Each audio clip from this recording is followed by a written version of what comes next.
அனைவருக்கும் வணக்கம். நான் உங்கள் விஜய். இன்றைக்கி நம்ம என்ன பார்க்க போகிறோன்னா, ஹிடன் பவர் பேங்க் எப்படி செய்கிறதுன்னு பார்க்கலாம். வாங்க போகலாம்.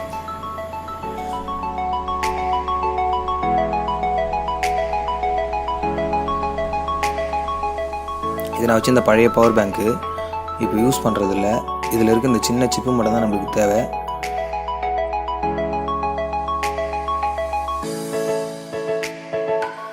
நான் இப்போ அதை மட்டும் பிரித்து தனியாக எடுத்துடுறேன். இதுதான் அந்த சிப்பு. இந்த இடத்துல வந்து நம்ம அவுட்புட்டு, நம்ம ஃபோனுக்கு சார்ஜ் ஏற்றுறதுக்கான அவுட்புட் எடுப்போம். அதில் இருந்தால் இந்த பக்கம் இன்புட் கொடுப்போம். இது வந்து பழைய சார்ஜரோட பின்னு, சார்ஜிங் பின்னு மட்டும் நான் கட் பண்ணி தனியாக எடுத்துக்கிறேன். அது இந்த மாதிரி பிரிச்சுட்டு அந்த பின்னு மட்டும் நம்ம தனியாக எடுத்துக்கணும்.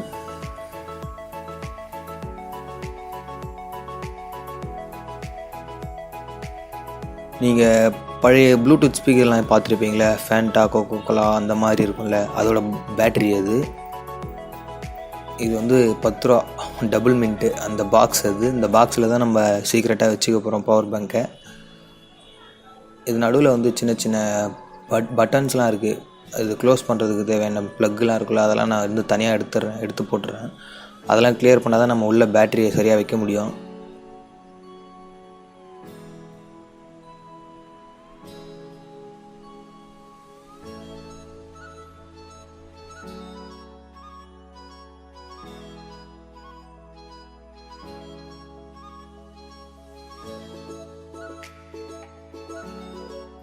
ஓகே, இப்போ ஃபுல்லாக கிளியர் ஆகிடுச்சு. இப்போ உள்ள பேட்ரி வைப்போம். பாருங்கள், கரெக்டாக இருக்குது பேட்ரி நம்மளுக்கு சைஸு. சிப்பு நம்ம இங்கே தான் வைப்போம்.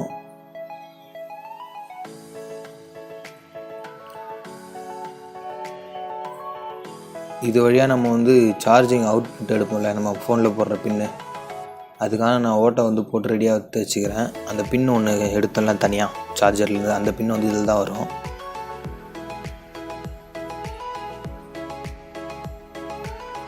கரெக்டாக நம்ம அதுக்கேற்ற மாதிரி பின்னுக்கு ஏற்ற மாதிரி ஓட்டை நல்லா பெருசாக போட்டுப்போம். இதுதான் அந்த பின்னு. நான் ஒயர் வந்து எக்ஸ்ட்ரா ஜாயின் பண்ணியிருக்கேன். அதில் ஒயர் கம்மியாக இருந்ததுனால பாருங்கள், கரெக்டாக அந்த ஓட்டையில் வச்சுட்டு நான் இப்போ க்ளூ கன் வச்சு க்ளூ அப்ளை பண்ணிக்கிறேன். கரெக்டாக அந்த இதில் பின்னு ஆடாமல் இருக்கணுன்றதுக்கோசம்.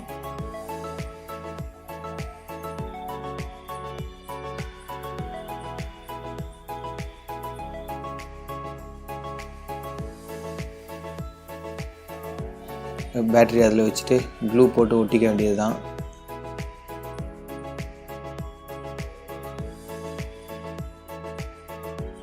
பேட்டரியில் க்ளூ அப்ளை பண்ணிவிட்டு கரெக்டாக அது உள்ளே வச்சு ஒட்டிடுவோம். இப்படி ஒட்டிடுவோம். இப்போ நம்ம கடைசியாக பண்ண வேண்டியது சிப்பு உள்ளே வைக்கணும். இது இந்த மாதிரி வச்சுக்கோங்க. நம்ம சார்ஜ் போடுவோம்ல பவர் பேங்க்குக்கு, அதோட பின் இது. அது வந்து சைடில் இடிக்கும். அதுக்கேற்ற மாதிரி கரெக்டாக கட் பண்ணுறேன். கட் பண்ணிவிட்டு க்ளூ அப்ளை பண்ணிவிட்டு சிப்பையும் அதே போல் நான் ஒட்டிக்கிறேன்.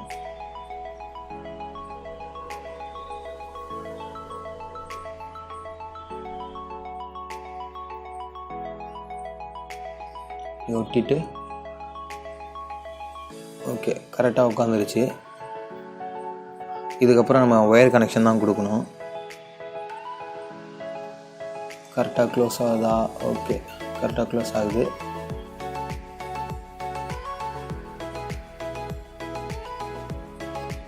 ப்ளஸ்ஸு மைனஸ் பார்த்து கனெக்ஷன் கொடுக்கணும். நான் அதை மட்டும் கரெக்டாக பார்த்து கொடுத்துட்ருக்கேன். ஓகே, சால்ட்ரிங் பண்ணிட வேண்டியது தான். இது மைனஸு, நெகட்டிவ்.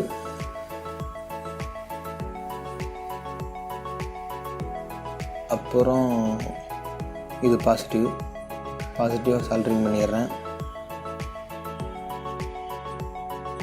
கரெக்டாக வச்சு சால்ட்ரிங் பண்ணணும்.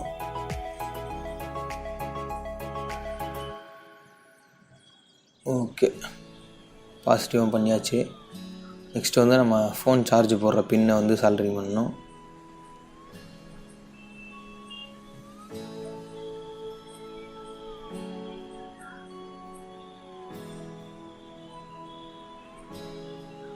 இந்த மாதிரி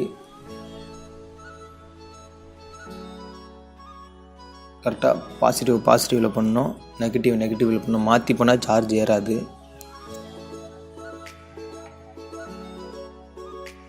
ஓகே பண்ணிட்டேன். ஓகே பவர் பேங்க் முடிஞ்சது. Power bank ready, hidden power bank ready. நம்ம இது எங்கே வேணால் எடுத்துகிட்டு போகலாம் இனிமேட்டு. இது வந்து டெம்ப்ரரி யூஸ் மட்டும் கிடையாது, இது ரெகுலராக நம்ம நார்மல் பவர் பேங்க் எப்படி யூஸ் பண்ணுறோமோ அதே போலவே யூஸ் பண்ணலாம். இதோட கனெக்ஷன்லாம் எப்படி கொடுத்துருக்கேன் பாருங்கள். ஓகே டெஸ்ட் பண்ணலாம் வாங்க. சார்ஜ் ஏறுது, சூப்பர். இந்த வீடியோ உங்களுக்கு பிடிச்சிருந்தா லைக் பண்ணுங்கள், பிடிக்கலன்னா டிஸ்லைக் பண்ணுங்கள்.